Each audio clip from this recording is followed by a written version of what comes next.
Welcome to the Daily Decrypt, where I don't need to tell you that it's all about currency competition. I'm your host, Amanda, and today's episode is brought to you by Bank to the Future.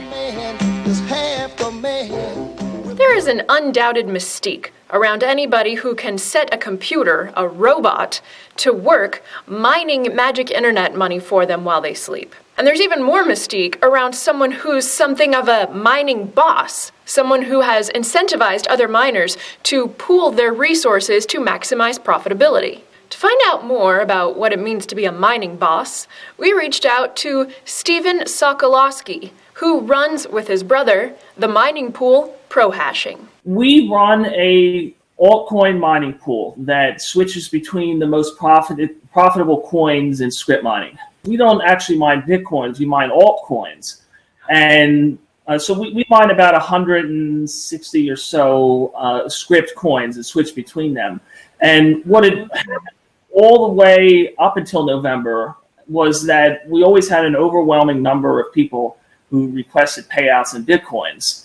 But around that time, it started to change, and it went from about 90% payouts in Bitcoins down to now Bitcoins are actually a minority of payouts. So I think that at last glance yesterday, it was somewhere around like 48% or so. It might have gone up or down since then. We allow payouts in any coin, so the proportion of Bitcoin payouts has gone down.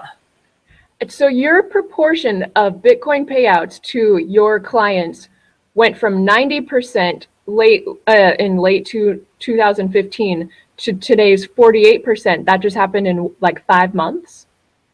Yes, about that amount of time. Wow. So now tell me about, I'm thinking to myself, what is like a day in the life of a script mining pool operator? Like, when did you start ProHashing? We started on December 23rd of 13. And a day in the life, I guess, is that my brother is the day-to-day operations. His name is Chris. He'll spend a good portion of his day responding to customer service issues and complaints like payouts didn't execute in a certain coin or things like that. He'll monitor the website, add and remove coins, fix issues that might have happened with some of the servers. And then a good portion of this is also adding new features. Since we allow payouts in new coins, then we have to add exchanges. We have to add those new coins, some of which are different APIs, like Ethereum functions quite differently than Bitcoin does. So it took a lot of time to add that. We have a variety of servers that need to be upcapped. I can get into that if you're interested in hearing about the architecture of the system. At this point in the interview, I asked Steve how many mining farms he and his brother Chris run. And I'll spare you my moment of embarrassment in which Steve explains to me that that's not what a mining pool does. ProHashing doesn't own mining hardware themselves, but rather acts as a single aggregation point for miners who would like to pool their resources together. They just point their miners towards the site.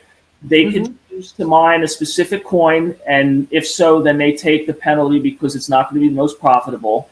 Or they can choose to mine the most profitable coin, in which case we look at the price of that coin at various exchanges after we've sold all the blocks that we're waiting on to sell. We look at the difficulty of the coin. We look at other factors like how much hash power is currently directed at the coin, what the orphan rate has been of that coin historically, and we come up with a number, and then that's how we can determine what the ordering of coins we should assign people is. And it generally comes out to be 5 or 6 at any given time that make it into the most profitable category that everyone is mining on? Right now it has been. There's been times when certain coins have become extremely profitable. Aurora coins for a little while took over most of our mining, almost 75%, just because I guess nobody else was mining them or their price went up. And so sometimes that happens. But a lot of the time we're mining a selection of very easy networks and then a difficult network at the bottom for everybody else is like a base coin, and that's actually what we call it. There's a base coin where a lot of miners are assigned to, and at the very lowest, that's going to be Litecoin because it's the most difficult. And then most of our money is made when we see coins that are extremely profitable. Litecoin right now is about 2.6 cents, I think, per mega hash per second. Sometimes the network will appear that it'll be like 80 cents for a minute. So we'll assign a lot of miners to that network and then return to mining the lower profitability networks right after that. And the vast majority of our money is made during those times of high profitability on those coins. We spend most of our time just waiting for that to happen. Huh. What gave you the idea, you and your brother, to even start a mining pool? Like, had you heard that it was something that people do? Or were you like, hey, what if we can like pool together the hashing power of other people and then they choose to pay us because we do them the service of selecting the most profitable coins at any given time? How did it come about? Well, what happened is that we, in I think mid 2013 or so, we bought some GPUs and started mining Bitcoins, and then Bitcoins were no longer mineable with GPUs. So we started mining script coins. We found this pool called the Middlecoin pool, which is now defunct. And the Middlecoin pool made, we estimated, millions of dollars, because there was a time in, I think, November of 13 or so, when the profitability of Litecoins was up to the point where we, with our GPUs, were making $100 a day in this house alone. We made $2,000 just in the course of a month. And we thought, well, if we could make a pool that could do this, we see that the Middlecoin pool made $1 million, then maybe we could make some money too. It won't be $1 million because there's probably going to be a crash, but it'll be something. And we started our development. And one of the main things that we wanted to do that the Middlecoin pool did not do was to provide more visibility into what our miners were mining, so that they were confident they were actually getting paid what they were submitting their shares for, because the Middlecoin pool just told people at the end of the day that you earned a certain amount, which could have been construed to some people as dishonest. I don't know, whether they were dishonest. I'm not making that accusation, but there's always in Bitcoin these accusations going around that people are scams or dishonest, and we thought that there was a market where we could provide a lot of information, and that's why on our charts page we provide tons of charts and position ourselves as being the honest pool. And hopefully we've managed to accomplish that in some regards. Mm-hmm. And now, what kind of capital outlay on your part was required to go from not having a mining pool to, hey, we are pro-hashing the mining pool? It wasn't a significant amount of outlay. I think about $10,000 or so. It was all our own money.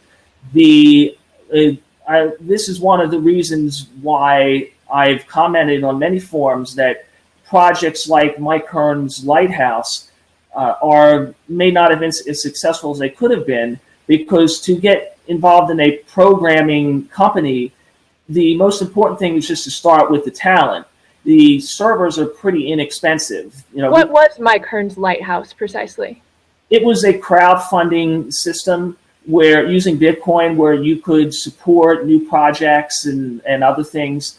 I'm not an expert in all of its features, but you don't really need a lot of money to get started in something like this. You just need to sit down at a computer and start programming. And we have a timesheet. We've put in somewhere around, I think, 9,000 hours or so.